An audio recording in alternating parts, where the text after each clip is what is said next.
In occasione del 150° anniversario delle relazioni tra Giappone e Italia, Budo Dreams, un ponte tra danza e budo, a partire dal 25 settembre farà tappa nelle più belle location venete. Non un semplice spettacolo, ma un progetto che vede nel budo e nei suoi insegnamenti il terreno indispensabile per la crescita di un rinnovato modo di intendere la danza contemporanea.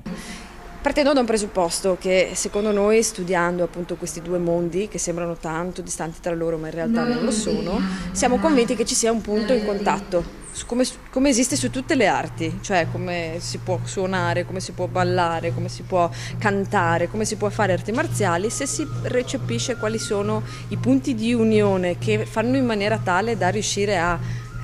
reagire a stimoli esterni e quindi ad affrontare un campo specifico che può essere la musica, l'arte o la danza, si riesce praticamente in quasi tutti i campi. Gli ideatori, Chiara Vecchiato, danzatrice dal profumo artistico, dedita alla danza e al mondo dell'arte fin dalla tenera età, e Gianluca Caramelli, budoka dalla sopraffine eleganza di spirito e di pratica, vicini nella vita di coppia e nel quotidiano impegno dedicato alle loro arti, hanno posto le basi per lo sviluppo di ciò che definiscono un sogno che si sta realizzando, coinvolgendo i propri allievi in una grande e importante sfida alla ricerca del miglioramento reciproco. Ma infatti,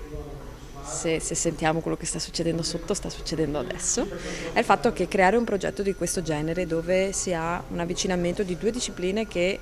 si pensa non abbiano niente in contatto tra di loro,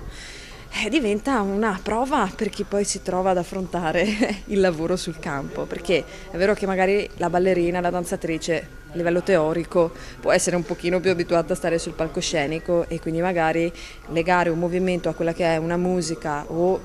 mettere dei movimenti a ritmo di musica diventa una cosa più spontanea. Per un artista che magari non è abituato a lavorare con la musica diventa difficile e devono stare attenti, devono sentirsi, devono guardarsi, quindi sono stati davvero bravi, molto bravi, perché riuscire a prendere con giusto spirito, e questo invece arriva dalle arti marziali, quella che è una nuova esperienza, mette in discussione, quindi è veramente stata una sorta di mission impossible. Sì, un pochino sì, anche perché già è un po' difficile, come dire, fare la parte esclusivamente delle arti marziali e unirla poi alla musica, quindi con i tempi musicali, con gli accenti, con quello che dobbiamo fare in scena,